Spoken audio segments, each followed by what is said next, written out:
అన్నదమ్ములు ఇద్దరు కూడా ఒకటే ప్లాట్లో వెనక ముందు గృహాలు కట్టుకున్నారా? ఇలా కట్టుకుంటే ఏమైనా వాస్తు దోషాలు ఉంటాయా? ఈ వీడియోలో చూద్దాం.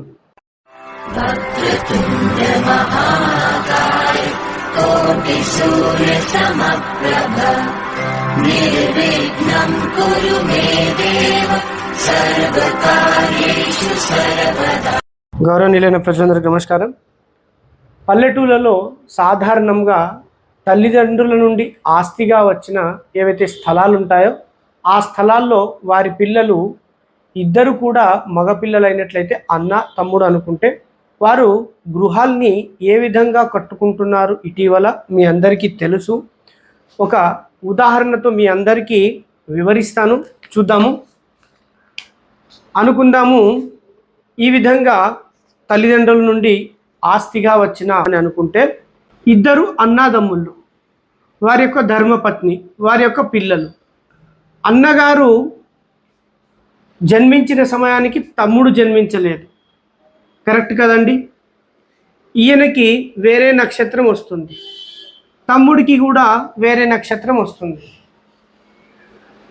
అన్నగారి ధర్మపత్ని కూడా వేరే నక్షత్రానికి ఏదో విలేజ్లో జన్మించారు, పెళ్ళయింది, వారికి కూడా సంతానం కలిగింది. ఇంతగా ఎందుకు చెప్తున్నానంటే మీకు అర్థం కావడం కోసం. ఆ చివరిలో మీకు ఒక పాయింట్ ఎక్స్ప్లెయిన్ చేస్తాను.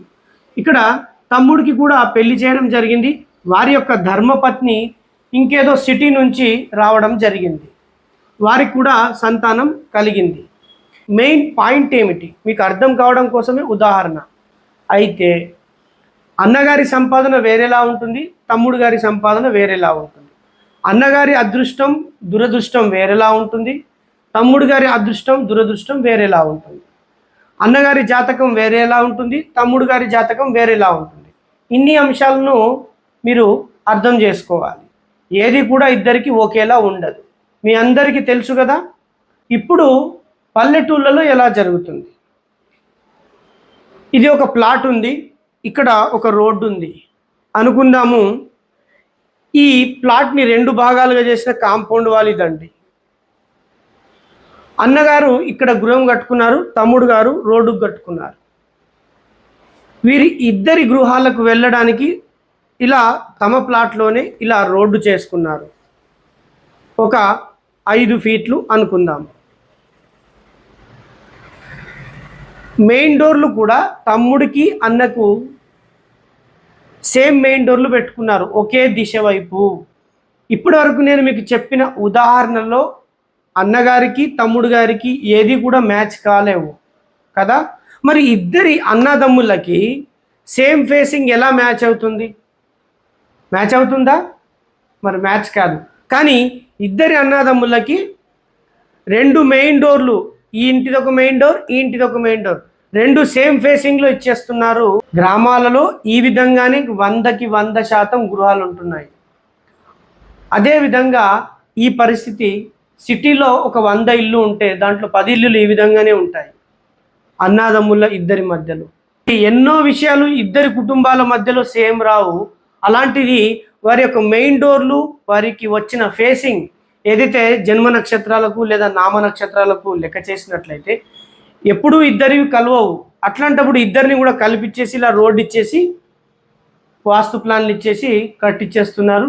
కొన్ని రోజుల తర్వాత సమస్యలు మొదలవుతున్నాయి. ఆ సమస్యల గురించి నేను మీకు ఎంత చెప్పినా గౌరవనీయులైన ప్రజలు మీరు పట్టించుకోరు. ఎందుకోసం అంటే వాస్తుశాస్త్రానికి ఆధునిక సమాజంలో విలువ అనేది, గౌరవం అనేది లేదు.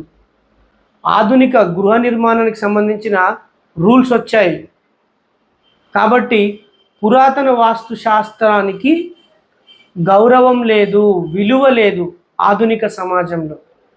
కానీ సమస్యలు మాత్రము వచ్చినప్పుడు వెతుకుతున్నారు మీ అందరూ గౌరవనీయులైన ప్రజలు. మా సమస్యను ఎవరు పరిష్కరిస్తారు కదా. మరి పురాతన వాస్తుశాస్త్రాల్లో మహర్షులు కొన్ని వేల సంవత్సరాల క్రితం ఆలోచించి ఇలా అన్నదమ్ములు కట్టుకుంటే వారికి ఒకటే మార్గం ఉంటే, లేదా రెండు గృహాలు కట్టుకొని వాటికి ఒకటే మార్గం ఉన్నట్లయితే, ఆ ఒక మార్గం నుండే ఈ రెండు గృహాల వాళ్ళు నడిచినట్లయితే ఎలాంటి వాస్తు దోషాలు ఆ కుటుంబాలకు వర్తిస్తాయి, సమస్యలు అనేవి వాస్తు సమస్యలుగా ఎప్పుడు వస్తాయి అని కూడా చెప్పడం జరిగింది. చూడండి, భారతీయులం మనం, భారతీయ సనాతన సాంప్రదాయంలో ఎన్నో శాస్త్రాలు ఉన్నాయి. దానిలో ఒకటి వాస్తు శాస్త్రం. మనం భారతీయులం అనుకుంటాం, కానీ భారత వాస్తు శాస్త్రాన్ని పాటించము. ఓ 10 మంది కలిసి తీసుకొచ్చిన పనికి మాలిన మూల ద్వారాలని పాటిస్తాం. ఎలాంటి వాస్తు శాస్త్రాన్ని పాటిస్తాం అనేది గౌరవనీయులైన ప్రజలు మీరే నిర్ణయించుకోండి. అయితే వాస్తు శాస్త్రంలో ఈ విధంగా రెండు గృహాలకి ఒకటే రోడ్డు ఉంటే ఏమైనా చెప్పడం జరిగిందా వాస్తు దోషాల గురించి? మరి ఇలా ఈ రెండు గృహాలకు సంబంధించిన విధానాన్ని ఏమంటారు? ఆ విధానం ద్వారా ఎలాంటి వాస్తు దోషాల ఫలితాలు ఈ కుటుంబాలకు వస్తాయి అనేది కూడా చాలా చక్కగా శ్లోకం రూపంలో కూడా వివరించడం జరిగింది. మార్గశ్చైకో యథా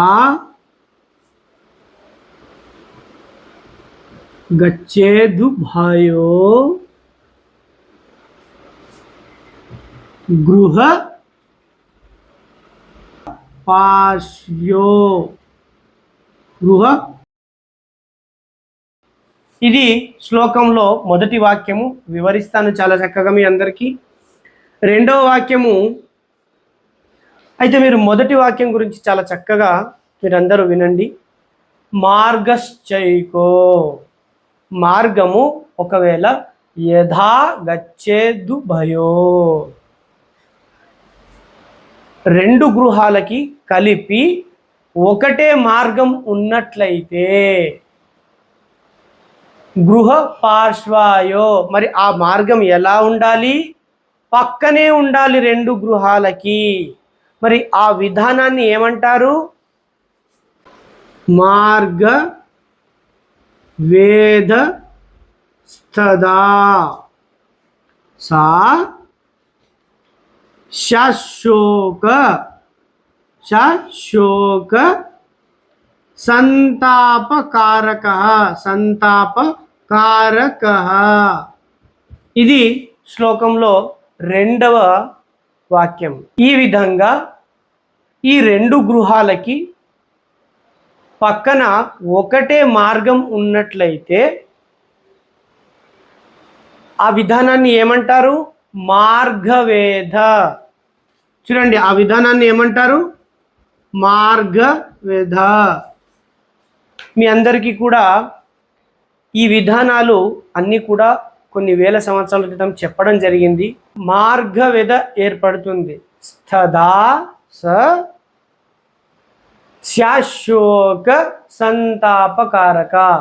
మార్గవేద ఏర్పడినప్పుడు ఆ గృహాలలో నివసిస్తున్న కుటుంబ సభ్యులకి శోకం ఏర్పడుతుంది.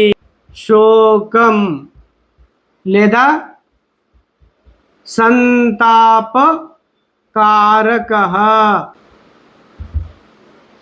ఇవి రెండు కూడా ఏర్పడతాయి. మరి మొదట్లో ఏది ఏర్పడుతుంది, చివరిలో ఏది ఏర్పడుతుంది అనే విధానాలు ఏ విధంగా ఉంటాయంటే, మన లోకల్ భాషలో నేను మీకు ఎక్స్ప్లెయిన్ చేస్తాను. ఇదే జరుగుతుందా చూడండి. గ్రామాల్లో ఉన్నవాళ్ళు మీనవాస్తు ఎపిసోడ్ని ఎక్కువగా చూస్తున్నారు. ఆ గ్రామాల్లో ఉన్న ప్రతి ఒక్కరికి కూడా అర్థమయ్యే విధంగా నేను చెప్తున్నాను. వారందరికీ కూడా అర్థం కావాలి. అన్న తమ్ముడు ఇలా గృహం కట్టుకున్నారు. అదే ప్లాట్లో ఒక 5 ఫీట్లు తీసుకొని ఈ విధంగా అన్నగారి ఇంటికి పోవడానికి రోడ్డు వేసుకున్నారు.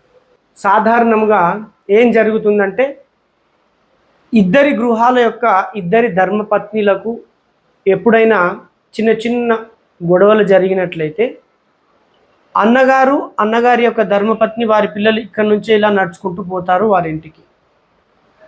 ఒకవేళ ఇక్కడ నుండి ఇక్కడి వరకు ఎప్పుడు కూడా మెయింటైన్ చేయకపోతే, క్లీనింగ్ చేయకపోతే, ఊడవకపోతే, అప్పుడు తమ్ముడు గారి యొక్క భార్య రోజు చూస్తూ ఇలా అనొచ్చు, ఏందండి రోజు మన ఇంటి ముందు నుంచి పోతారు, అంత దింగాన చేస్తారు, బురుజు వస్తున్నది, దుమ్ము వస్తున్నది, ఈ భాగాన్ని ఒక్కసారి కూడా వాకిల్ని వీళ్ళు ఊడవరా అని ఇలా తమ్ముడి భార్య తమ్ముడితో ఎప్పుడో ఒకసారి అన్నప్పుడు ఈ విషయం అనేది ఇద్దరి మధ్యలో చిన్న చిన్న గొడవలకు దారితీస్తుంది.